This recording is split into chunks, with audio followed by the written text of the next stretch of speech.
I'm a dope woman because I strive for nothing but excellence. I'm a dope woman because I don't let anything stop me. And we are dope women because we are the Melanin Mix. Hello, ladies, and welcome back to Rated Her.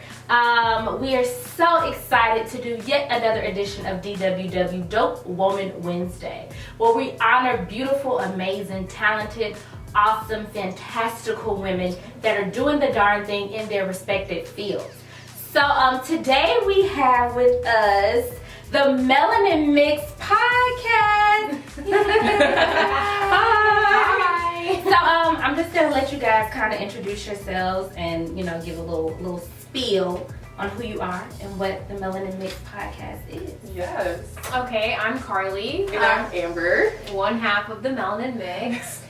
So our podcast, the purpose is really to cover a broad range of topics that impact us as Black women. Mm-hmm. We felt like there wasn't, not enough of that, but there wasn't enough of a structured conversation. So we do have fun on our podcast, but we really aim to talk about topics that impact our community from our perspective. Mm-hmm. That sums it up. So who are you? So I'm Amber, the other half of the Melanin Mix as well. Mm-hmm. So, yeah. Oh, I need like a little something. She gave me a little something. Well, yeah, she pretty much told what the Melanin Mix is. And we love to have fun on our podcast as well. Mm-hmm. We also bring a variety of guests on our show as well. Okay. So we like to have experts and people who can really contribute to the conversation. Mm-hmm. So that's really important for us. Mm-hmm. Alrighty, so let's get into the interview. So the first question is a question that I feel like I have to ask. Ooh, so with Black women, okay, we are known to not be able to work with each other. We are known to not be able to get along with each other. Where's your source? This is just what I heard in the streets. So how do you guys make it work? You are two independent Black women with two completely different opinions and views on certain situations. How do you make that work to form a business, to form a project? Well, me and Carly were friends first, and so we lived together for about 6 years, and I always tell people that when we were living together, we ran our household like a business. So for us to transfer to the Melanin Mix, it was really easy for us to run the business, and we respect each other's opinion. Okay. We don't always have the same opinion, and that's okay. Of course, yeah. So. Yeah, I agree. So one thing about me and Amber is while we don't always agree on every topic, we are based on the same principles. We follow the same principles, and I think with any type of partnership or business, you don't always have to agree, but if you have the same principles of respect and honesty and transparency, then you can definitely make it work. Absolutely. I so agree.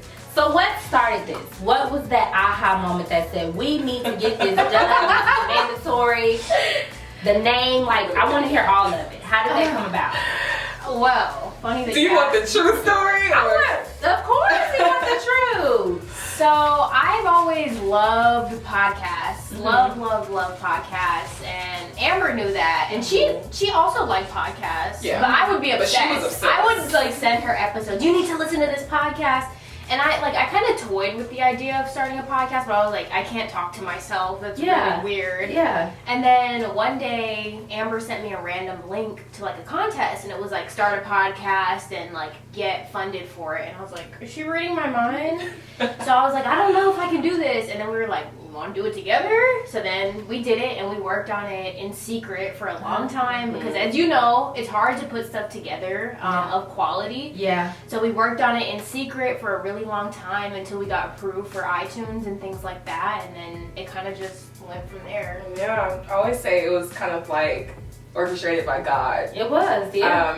Because I think before, and I don't know if you know this, Carly, but I wanted to start a whole Instagram page, inspired or motivated for Black women. Mm-hmm. And the crazy thing is, it was called Melanistic Women. Mm-hmm. And then this whole podcast happened, and it kind of fulfilled that in its own way. So, and we've been doing it ever since. So How long? Almost a year. Yeah, almost a year now. And it's grown so much, it's wild. We were we were really nervous to put it out at first because, you know, putting something out like that, kind of stepping out from the norm, especially like in front of your friends and family, when they know you as one way, and then kind of putting that out, it was nerve-wracking for us, but honestly, like, it's been growing, and we were so surprised with the support that we got from people that we didn't even talk to. We didn't even expect. Really showed out for us. So the Melanin Mix, like, who came up with that name? Was that like a group effort, or how did that work?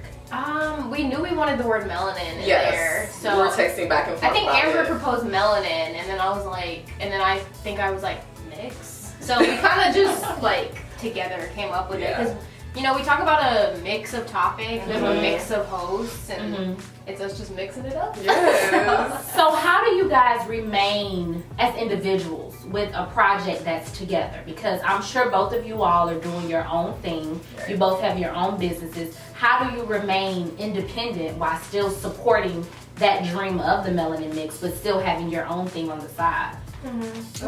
Okay. Yeah, that's really important.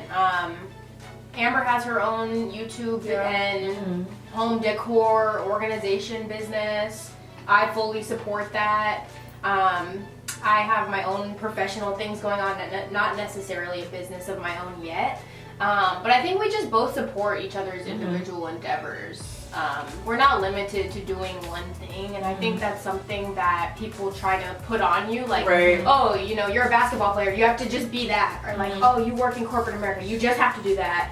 No, so I think just supporting each other. And we respect each other's time too. You know, having that schedule, we're gonna do podcast stuff for, you know, this time to this time, respecting our time, like, okay, I gotta go, gotta do other stuff. Cool, you know, so I mean, it's hard, especially because I run like a YouTube channel as well, but we balance it well, and it works for us. So about this YouTube channel, tell us, what is that about? Like, give us, you know, what is the YouTube channel? What is it about? Well, since you asked, you can follow my YouTube channel or subscribe to my YouTube channel at Amber B, period. And pretty much the YouTube channel is everything home decor, organization, and lifestyle videos. So I just started it. It's only 6 months old. It's a baby, but you know, I'm doing a lot of rebranding right now for that as well. So very excited for that. So check that out if you're interested.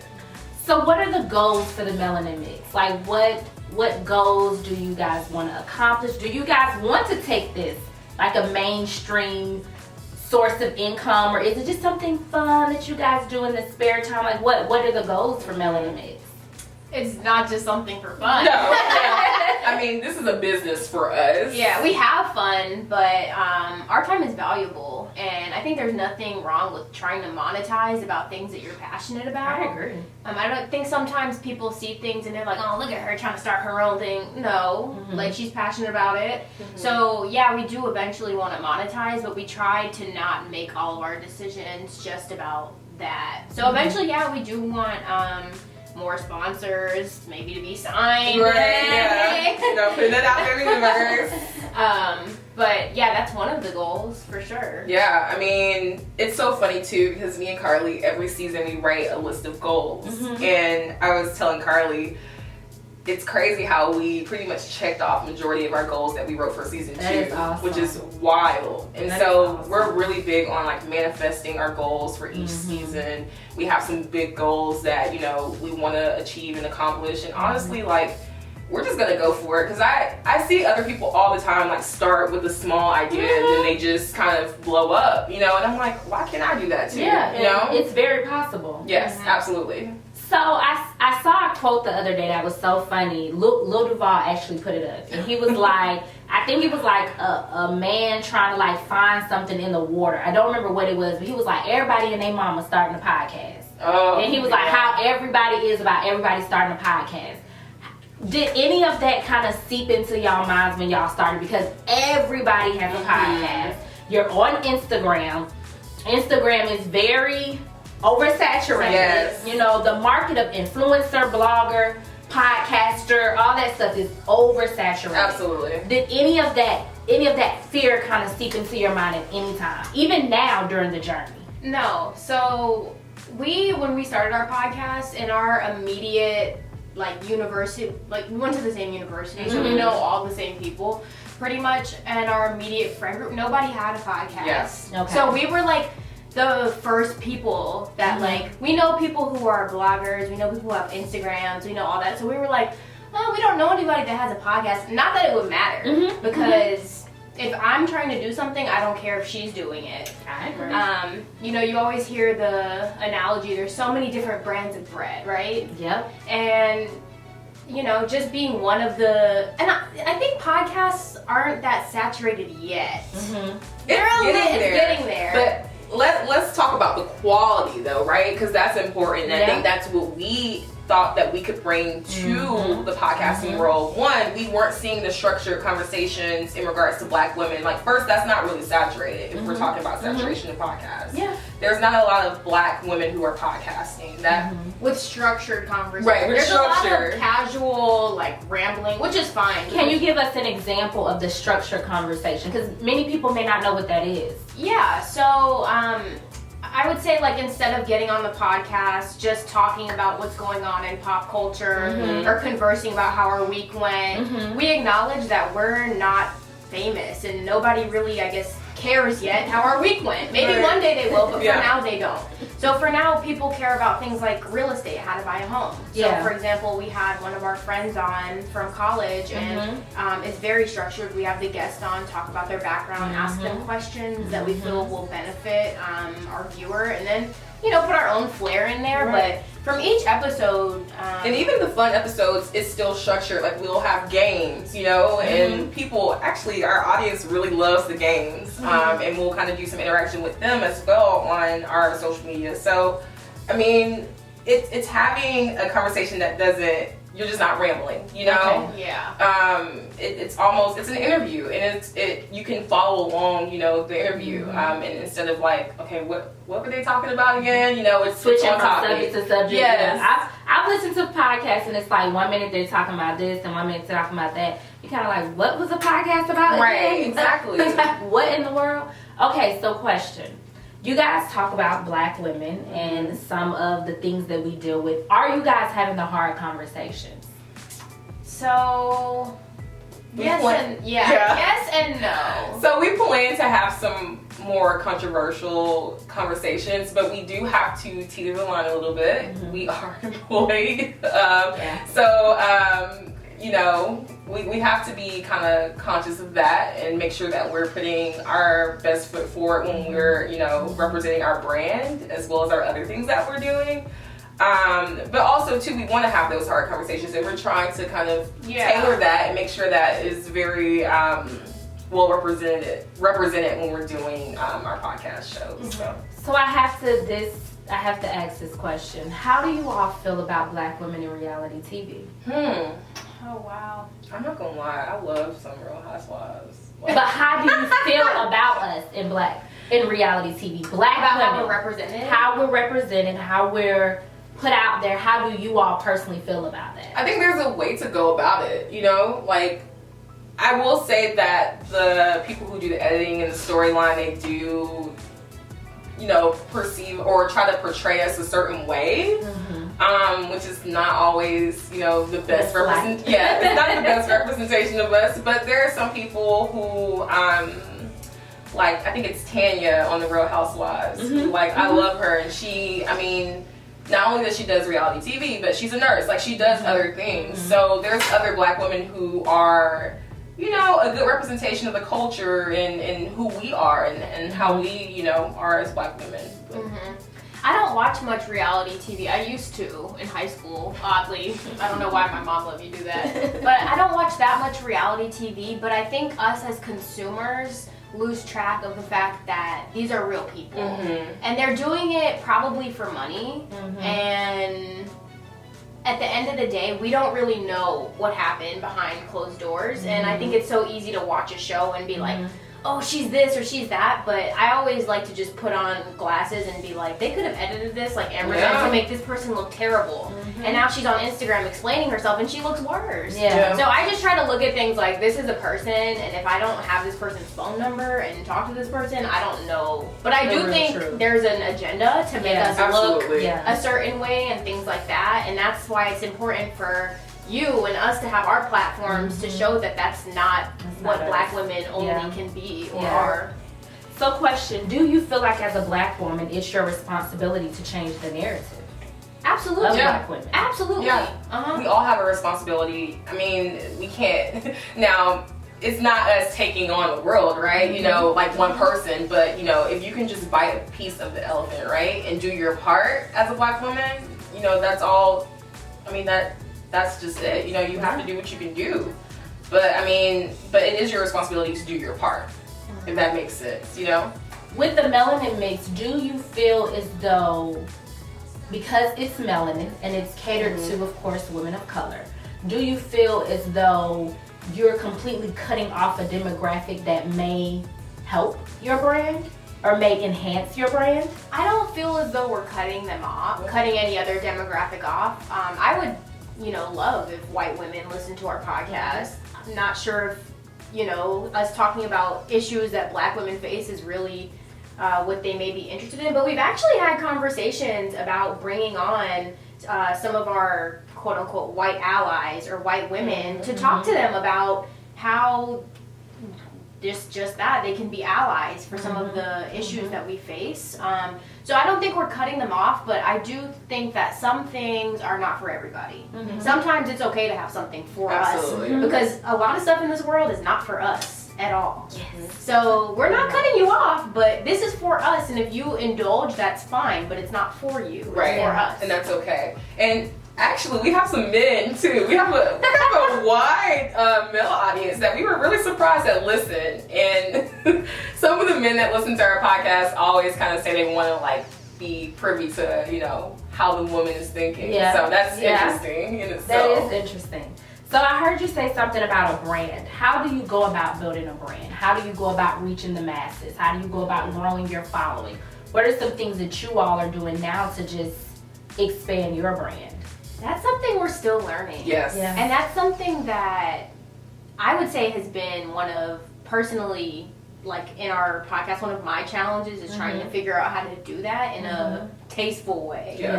In a non-pushy way, in a way that always aligns with what we think. Because we had, you know, obviously we're not huge yet, but like we had a brand reach out to us and we're like, you know, I looked at some of their products and I'm like, I can't justify this, because I would never spend this much money on a product myself. And we just had an episode about financial freedom. And for us to like maybe take partnering with this brand just to show like, oh look, we have a partner, like I couldn't do that. So that's something that we're really working on, and I'd say we've gone at it with like an organic approach. You know, we've had like giveaways. We try to stay consistent on our social media, but it's something we could definitely use some coaching on. I mean, but even with our content, we're very careful how we craft our content, from the actual content on the podcast to either social media. Like, we want to make sure that we're the best representation of our brand, but also being authentic. That's our biggest thing, you know, because we are who we are at the end of the day. We're not going to apologize for it, but we want to attract people and to be able to have that, you know, relatability as well. Of course. So I have one last question, and I want you guys to kind of think about this.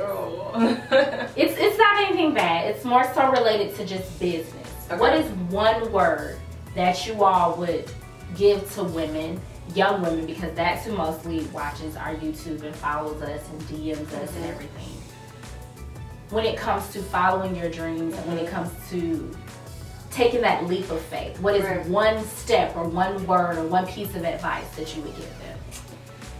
I would say start.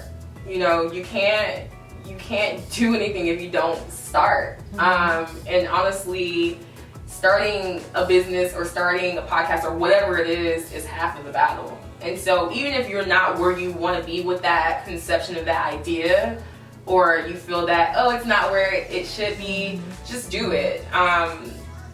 When we started our podcast, like, we more 100% where we want it to be, and we're still crafting our brand. I mean, we actually laughed about this, but when we first started our podcast, we were posting like little stick animations for each. It was like it was horrible. It was like clip art stuff for each episode, and then we were like, we gotta take that down. Like, but you know, you go through live and learn. Yeah, you have to go through that, and I even go through that with my YouTube. Sometimes I look at the videos, I'm like, oh, why did I post that? You know, but you have to just start, and you don't know if you don't start. It's not gonna be perfect. We have to get out of that idea of being perfect and having things at 100% perfection. Just do it. Yeah. I would say calculated risk and authenticity. So yeah, you need to start, but don't put out something that's gonna make you look terrible.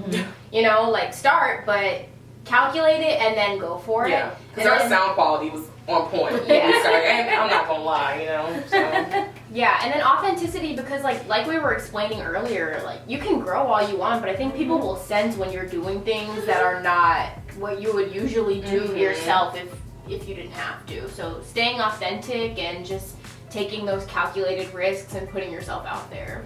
Okay, one last question. I know we gotta wrap up. This is my last question. How do you feel like the new Instagram, the new YouTube, like Carly has a strong opinion. Everything is changing now. Like everything, they're realizing that people are making a ton of money off of these platforms, and they're not paying. YouTube is free to upload videos. Instagram is free to upload sponsored content, whatever. With the changes, how do you feel like that's gonna affect businesses, especially small up and coming businesses that doesn't have a lot of likes or don't have a lot of followers? How do you feel like that's affecting us? We actually just posted something. Well, Carly just posted something the other day on her Instagram about it.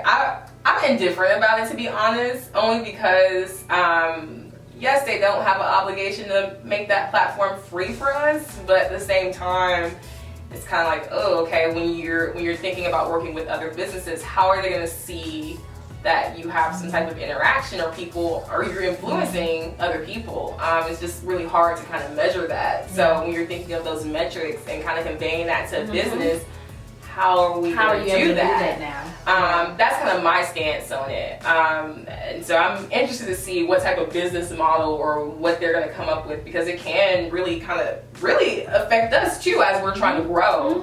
So.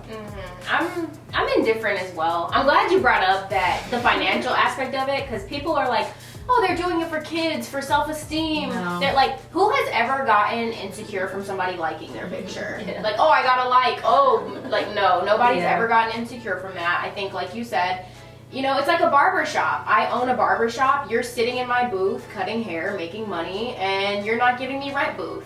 So you need to pay up. So we're going to shake things up a little. So I'm pretty indifferent as far as it affecting businesses. I think that smart businesses have always known in the back of their head that all this stuff is going to crash and burn. Eventually. So if you don't actually have a service or a product or a thing that people are interested in, then yeah, you're going to crash and burn. If you're just uploading pictures of your life and what you're wearing, you might crash and burn. But if you have, you know, extra channels of things and things like that, or a service or a product that people actually need or want to hear, then I think that you'll be okay. Yeah, I agree. So ladies, it was so much fun talking to y'all. I love just getting into like business owners' minds and just seeing how you all think. And I love just seeing Black women work together. That's so important to me, because they basically tell us that we can't. And we can for small periods of time, but then eventually we're gonna crash background noise. So it's like, I love to just see it. And we're gonna take a small break though, because when we come back, we have a toast. Because I feel like whenever women are together, you know, some sort of alcohol has to be involved. That's just how I feel. You know, so we'll be right back. Okay, so ladies, we're back. And of course, we have some drinks. You know, why not? Give us social media stuff. That's very important. Like, let us know. Personal, business, whatever you want to share. It's completely up to you. Okay, well, you can follow us at the Melanin Mix on Instagram, where we are active. Also, please go subscribe to our podcast on Apple Podcasts, Spotify, wherever you listen to podcasts. Yes, everywhere. Google Play. It's the Melanin Mix. Make sure you rate us and leave us a written review, because that's how others will find us as well. And we look forward to having you as a listener. Yes. Absolutely. And you can follow us on our personal accounts if you want to at Amber B, or Ambi, sorry, B _ and Carly, you want to at Carly Nicole and then the number 2. Yes. Alrighty, so ladies, we truly appreciate you all for coming out, taking the time out to just sit down and talk with us and just drop some gems of knowledge to us. We appreciate you all, and for you all just taking a huge leap of faith and doing something that celebrates women, that empowers women, that forces women to think, that betters women, because you said you have like financial people coming on there. That stuff is awesome, right? And that's going to do nothing but propel us into just being even doper, more amazing, black, strong, fantastic women. So, for that, let's toast. Cheers. Ooh. What's this? I don't know, mango something. Some girl.